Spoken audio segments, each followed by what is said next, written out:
Welcome back to another edition of Tears for Fears. I'm your host, Megan Shoup.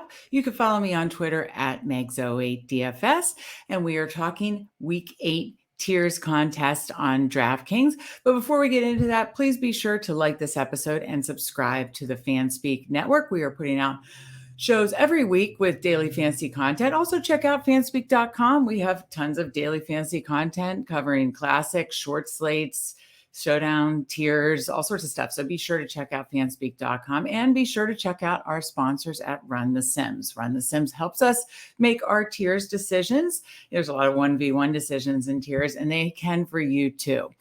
So with that, we're going to jump in to the Week 8 slate. Obviously, this week there are more buys. There's a London game, the primetime game. So the main slate doesn't have a ton of high-end quarterback talent, but does have a ton of good running back and receivers. So we've got some interesting decisions to make. So let's jump on over to DraftKings and let's find our core plays. So we are right now looking at tier 1, which of course is quarterbacks, and we have Jalen Hurts, Kyler Murray, Tua Tagovailoa, and Dak Prescott. And I mean, I'm not going to say I'm going to take the L on Jalen Hurts, but obviously I was not high on him this season. I didn't think he was very good last year as a passer. He has done a lot better as a passer, but a lot of his fantasy production comes from rushing. So, while I need to, kind of take the L on that, I will still say a lot comes from rushing, but he does offer that high floor, high ceiling. So,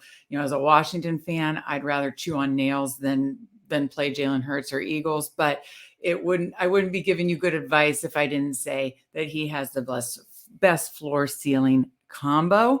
So I will be fading Dak in this. It looks like they're easing him back in. I do like Tua and Kyler Murray in this tier too, because, they're going to probably be facing more pushback in their games against the Vikings and against the Lions respectively. So I will say you'll get a big ownership discount, and they are definitely part of my core plays. But unfortunately, I have to say that Jalen Hurts is my tier 1 play. A Washington fan, that really stings. Anyways, tier 2, we've got Cooper Kupp, Justin Jefferson, Tyreek Hill, Derrick Henry, and Christian McCaffrey. It feels weird to say, but Christian McCaffrey is in just the second week there and going against the Rams. But he could break out, but I mean, look at who he's in the tier with, right? So, all of Derrick Henry, Tyreek Hill, Justin Jefferson, and Cooper Kupp are my core plays. And I'm just going to honestly rotate through them quite evenly, because you could make a case for any one of these guys to absolutely have the highest ceiling on the slate. Derrick Henry has a pristine matchup against the Texans, and as does, really the other guys in their matchups, the other receivers. And these receivers all have the potential to put up a 40 or 50 point game. So, I am going to rotate through all of them. In this instance, I am going to say, just kind of looking at projections, that I do like Justin Jefferson in that potential back and forth game, Cardinals Vikings, and Justin Jefferson is my tier 2 play. In tier 3, we have Josh Jacobs, Saquon Barkley, Devontae Adams, AJ Brown, and Jonathan Taylor. With Jonathan Taylor, he'll be a fade for me. Hasn't shown it yet this season. Washington has a decent run defense. Sprinkle in a little bit of AJ Brown. I do think that game could get out of hand, and they could be leading by a lot. So I don't know if he'll need a ceiling there. Core plays are Devontae Adams, Josh Jacobs, and Saquon Barkley. Be sure, of course, to check their Q tags. I think Adams is dealing with the flu right now. So, and Josh Jacobs has a Q tag too. So of course, be sure to check the injuries closer to Sunday or on Sunday morning. But these 3 are my core plays. And honestly, it's like 1A, 1B with both the Raiders guys. If you look at projections, it's pretty close too.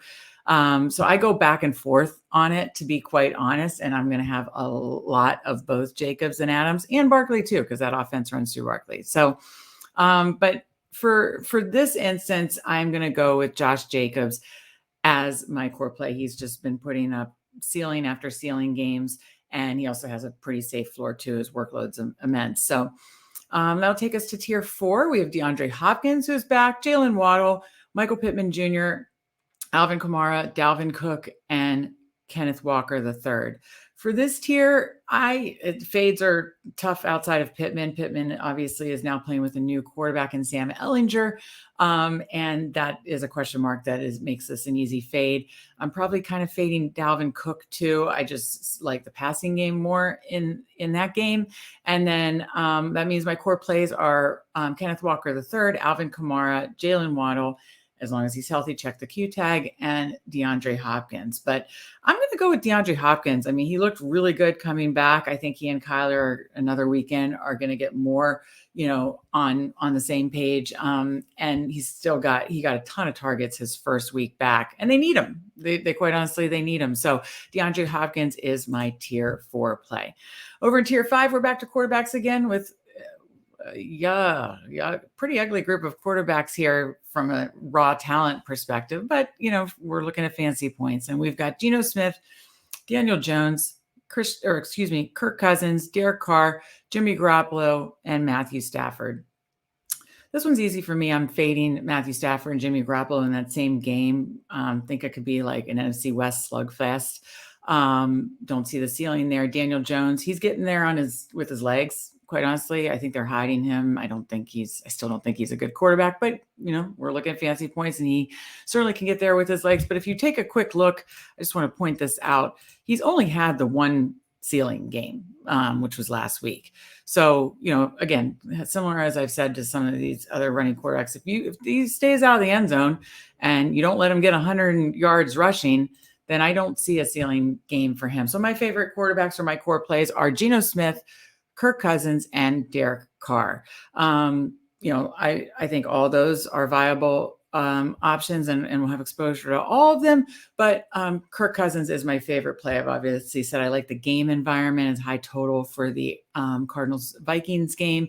And, you don't have to force stack, but I do like stacking him with either Jefferson or Thielen because they have such a narrow target tree. So Kirk Cousins is my favorite tier 5 play.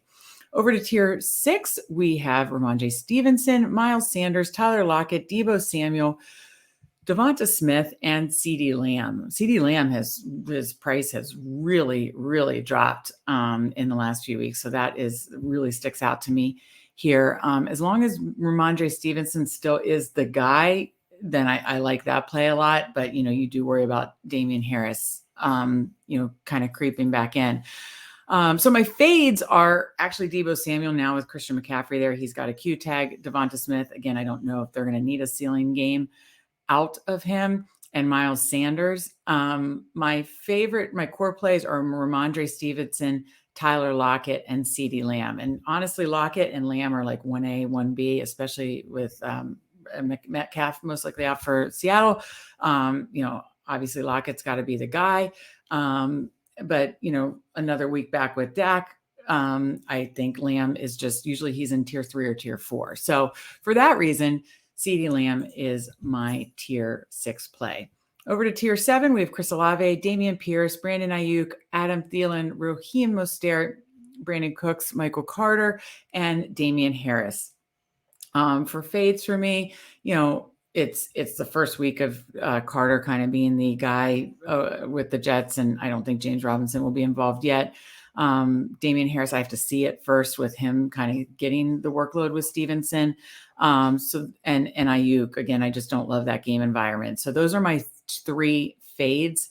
Probably going to be more sprinkling in Brandon Cooks. He hasn't gotten the target share he has in the past, but he's still, is going up, has a good matchup against that Titans defense. But my favorite plays and core plays are Raheem Mostert, Adam Thielen, Dameon Pierce, and Chris Olave. I think all have either potentially good matchups or in a good spot to get good volume. So my favorites are I was deciding between Mostert and Olave, but Olave, boy, he's having an amazing rookie season. And against that Raiders defense, I think he could really be the go-to guy for Andy Dalton and certainly was last week too. So Chris Olave is my tier 7 play.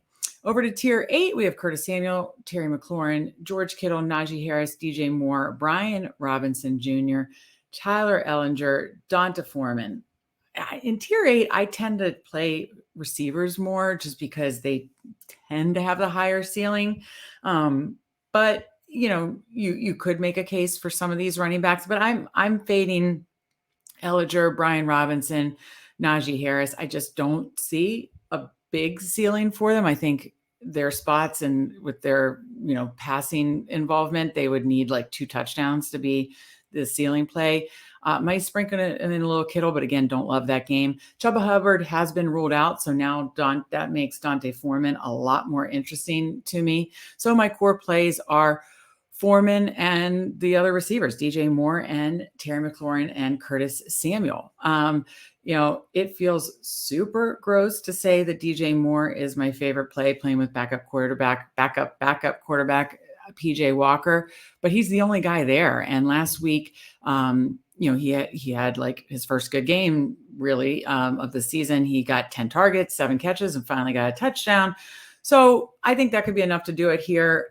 Think you'll always get an ownership discount on Terry McLaurin, who is just so good, and people don't seem to ever want to play him. So I think there's some value there in this tier too. But looking at projections and everything, I think DJ Moore is my favorite play for tier 8. So that'll do it for this week's Tears for Fears. What do you think about my lineup? And, let me know in the comments section who would be kind of your sneaky plays in tiers 6, 7, 8, because I think those are the spots that we look for those low-owned gems. Before you get out of here, as always, please be sure to like this episode, subscribe to the FanSpeak Network, and check out fanspeak.com. I have my core plays up and the FanSpeak Tiers Simulator that has my core plays plugged into it, so you can get some lineup suggestions for tiers. So thank you guys so much for joining us. And with that, now let's go make some money.